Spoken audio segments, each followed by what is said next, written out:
giants who live across the ocean and magical peoples who work miracles with herbs and medicines and poultices that no one knows of today. The Romans thought it to be magic. For instance, we can look to what Claudius Aemilius, also called Aelian, tells us in Varia Historia, the tale of Midas.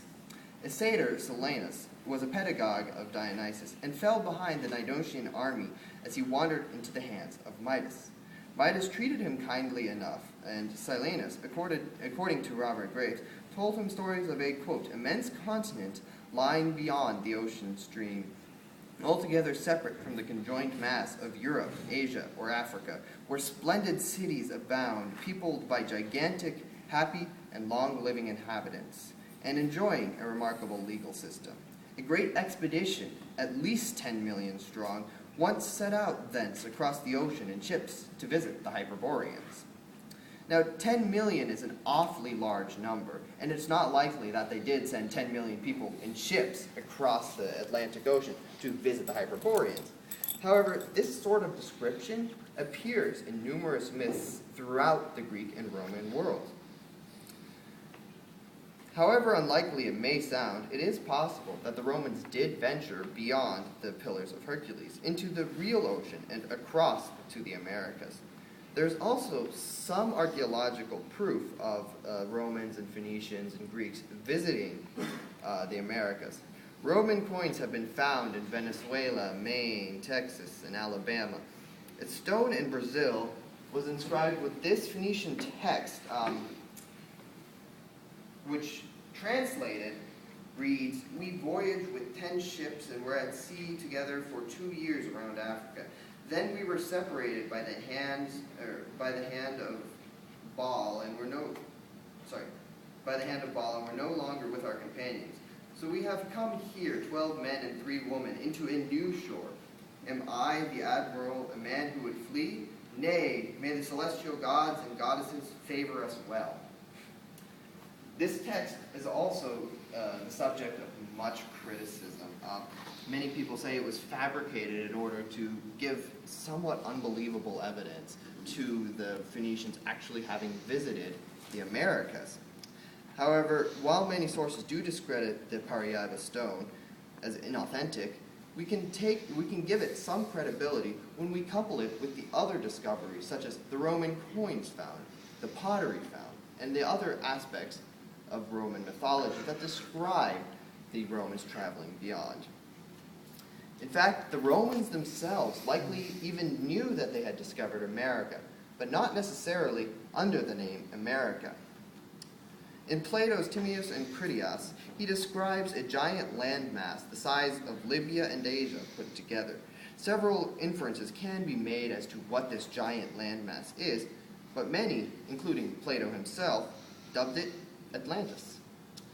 In his second dialogue, Plato speaks of a vast plain which stretched for 3,000 furlongs, which is about 600 kilometers, in one direction, at its center for 2,000, which is about 400 kilometers, inland from the coast.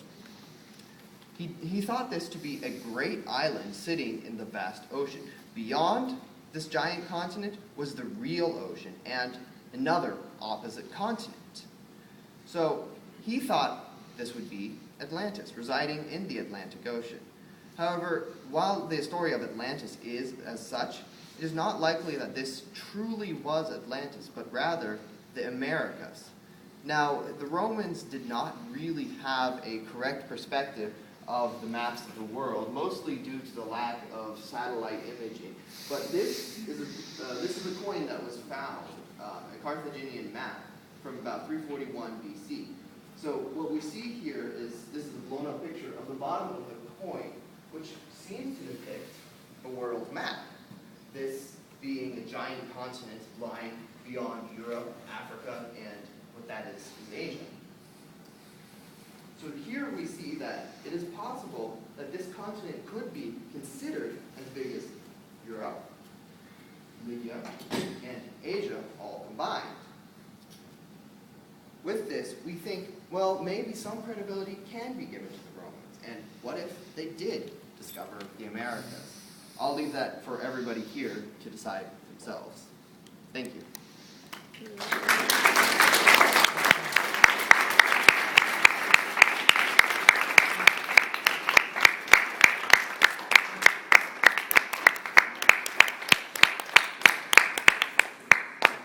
have time for questions, comments, criticisms, beliefs. Go ahead. Viewpoints.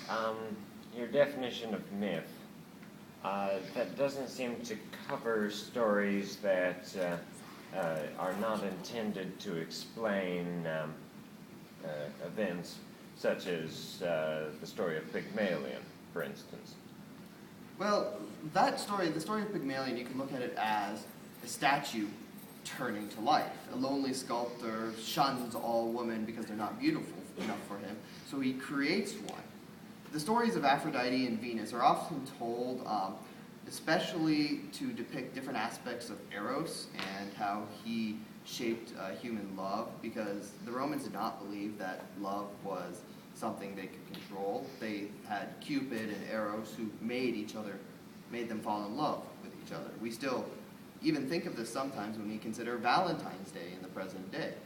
We often depict Valentine's Day as with like a heart with an arrow through it. That's Cupid's arrow. Anyone else? Go ahead. I guess just to follow up to that question, you discuss a lot of the historical basis for mythology. What about the allegorical basis? Because I'm assuming that you'd agree many myths are not intended to pass down stories for the sake of preserving history, a method of explaining the universe. I completely agree, and that's why a lot of the myths have these ridiculous details added to them. They're told not only for those purposes, but also just to entertain. They're told in order to give the children something in their bedtime story. We all have heard the stories of the Mother Hen and Little Red Riding Hood and all these other things when we were just little children. These stories are the same kinds of things that parents told to their children when they were also very young. Go ahead. In the references to Atlantis in Timaeus and Critus, I always interpreted that as putting Atlantis in the middle of the Atlantic Ocean and then the island further over as America. Okay, so let me clarify that. Yes, that's probably what Plato did think, that there's this giant island and an opposite continent. But another interpretation of it can be there's the vast ocean, and in the middle of this ocean, there's this giant landmass, which could be the Americas. Then beyond that, there's the other opposite continent, which is Asia.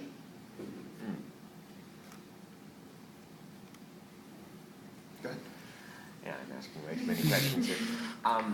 So if, as you were postulating, all of the stories about Zeus, for example, are combining of various stories, how in the world did Greek mythology develop such a inner consistency, almost to the point of absurdity?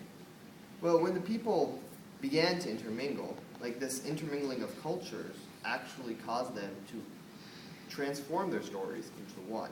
Communication in the Greek and Roman world was actually very efficient, and people traveled between the different places. It's not like everyone was sedentary and didn't move back and forth. They chose to migrate, they chose to move, and with them moved their stories and their tales. And I mean, after 2,000-3,000 years, these stories begin to intermix.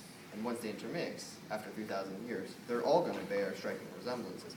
However, actually, you bring up a good point. There are some myths where different scholars disagree on the origins of the myth. If you want, you can look up. The first book I list up here is Robert Graves' The Greek Myths. It's one of the best sources I have found for Greek mythology, especially because it gives you some of the analysis of who wrote the myth and what happens there.